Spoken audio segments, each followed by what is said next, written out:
체포동의안 표결에서 최소 31표 이탈표로 추정되는 반발 움직임이 나왔는데도, 그래서 결과적으로 가결이 더 많았는데도 친명계는 전당원 투표로 당대표 거취를 정하자라고 소위 막고 있는 셈인데요. 박주민 의원도 거들었습니다. 들어보시죠. 지금 이 상황을 놓고 대표직 사퇴를 얘기하는 것은 저는 좀 말이 안 된다고 생각합니다. 지금 상황에서의 분당이라고 하는 것은 사실은 나가는 쪽이 굉장히 큰 타격을 입게 되는 상황이 될 수밖에 나가는 없어요. 쪽이. 그래서 누가 뭐 분당을 하겠다, 나가겠다 이런 얘기들은 실현 가능성이 거의 없는 얘기다. 이렇게.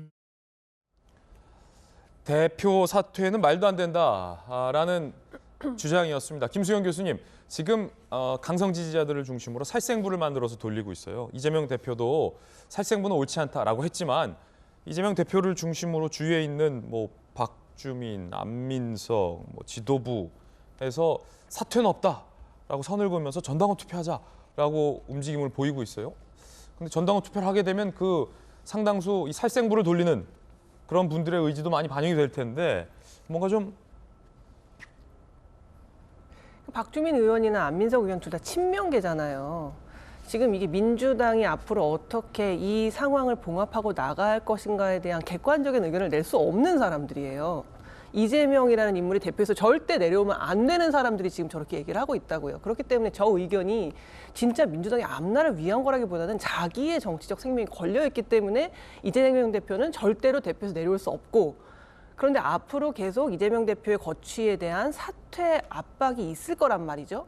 그렇다 보니까 이제 개딸들, 강성 지지층들을 동원해서 이들로부터 재신임을 받으면 이재명 대표가 내려오지 않을 수 있지 않겠냐라는 일종의 꼼수인 셈인 거죠. 그런데 이런 걸 이제 위인설법이라고 하잖아요. 규칙이 없거나 규칙이 아닌 것들을 갑자기 만들어가지고 어쨌든 이재명 대표를 저기에 안전하게 있게 만들자라는 것인데, 이재명 대표가 스스로 결정해야 될 문제죠. 이재명 대표가 나는 절대 안 내려올 거야. 좋아요. 그런 결정할 수 있잖아요. 그러면 그거에 따른 비판이라던가 정치적 책임을 본인이 지면 돼요.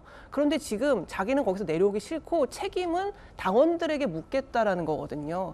지금 이재명 대표가 여러 가지 정치적 선택을 해왔고 그에 따른 책임을 져왔다고 말씀하셨지만 저는 책임은 별로 져오지 않았다고 생각해요. 사실 대선에서 졌잖아요. 책임을 지려면 일선에서 물러나 있어야죠. 바로 지방선거에 개항을 해 밑도 끝도 없이 연고도 없는 곳에 나와서 국회의원이 되고 바로 또 당대표가 되고 어떤 책임도 지지 않는 정치를 해왔고 그 책임은 다 개딸들에게 미루거나 개딸들 저희가 그 책임을 질게요 하는 그런 정치를 해왔기 때문에 저는 이러한 모양새는 민주주의를 마치 가장한 것처럼 보이지만 절대 민주주의가 아니다. 왜냐? 민주주의는 무조건 모든 사안을 다수가 결정하는 게 민주주의가 아닙니다. 그렇다면 판사도 투표로 뽑고 검사도 투표로 뽑고 변호사도 투표로 뽑아야죠.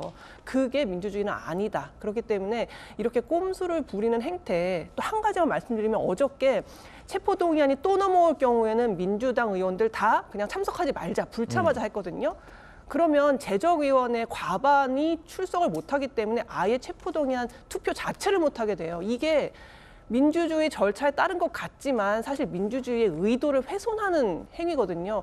너무 이렇게 천재적인 꼼수들을 계속해서 만들어내고 있는 민주당 내부 혹은 민주당 지지자들에 대해서는 이제 좀 그만하시라라는 말씀 드리고 싶습니다. 예.